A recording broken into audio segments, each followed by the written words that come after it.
Welcome to this week's podcast. My name's Tim Weigel. I'm the Grape and Hops IPM Specialist with the New York State IPM program and also the team leader with the Lake Erie Regional Grape Program. And today we're going to talk about berry moth. I've been getting a lot of phone calls lately asking if it's time to spray for grape berry moth.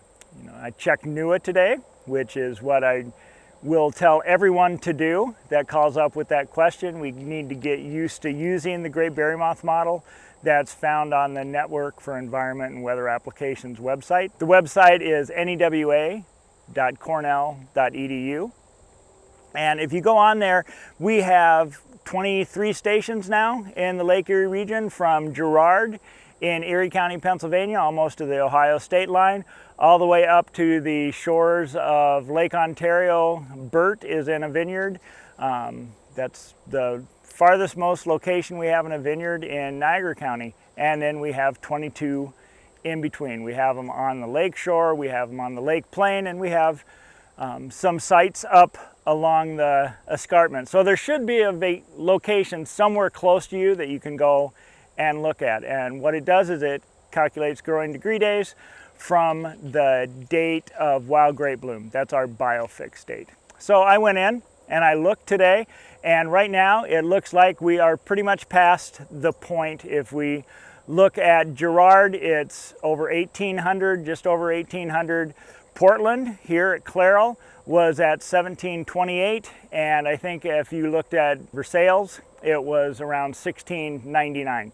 So really, we have until about 1710, according to the model, to apply a contact insecticide, and that's anyone other than, the ones that need to be ingested, like Alachlor and Intrepid, the BTs, things like that are the ones that need to be ingested. They needed to be put on quite a while ago, prior to the 620, but now we're doing the contact insecticide. So don't rush out and spray right away. We are seeing grape berry moth this year, but not necessarily at huge levels as we have in the past, because we've been having some slow growing degree day accumulation after that wild grape bloom. It doesn't look like we're going to have a fourth generation, but we do have grape berry moth out here.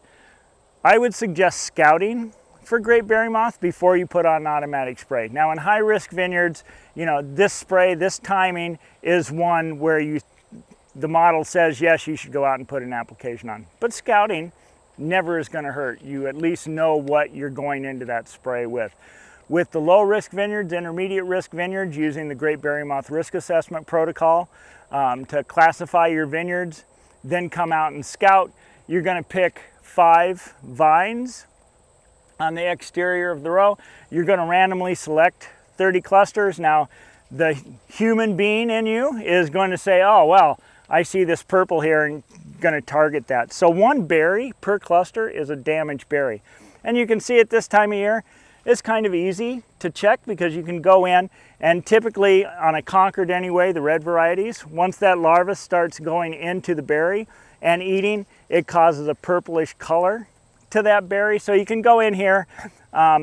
This time of year we have to be careful though, because we are starting to see where veraison is happening. We're getting that color change. In Concord, in certain places, it's not really widespread yet, but it is there. So you'll want to go in and examine a little bit closer.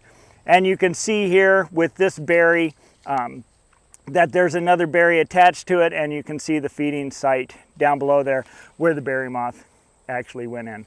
So you go in, you do your 5 vines, 10 clusters per vine, so you'll have 50 clusters. Figure out how many damaged clusters you found.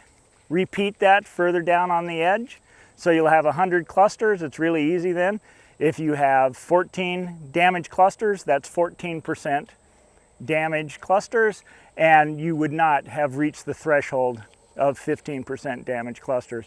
And then repeat it on the inside of the vineyard, because we're finding that more and more grape berry moth is not just on the edge, but it's finding its way to the interior of the vineyard as well. So chances are, if you check your NEWA station and check the grape berry moth model, it'll tell you you're too late. Right now the larvae are pretty much in the berries, and the insecticides that we have to use aren't going to go in and get them. So check your stationed on NEWA.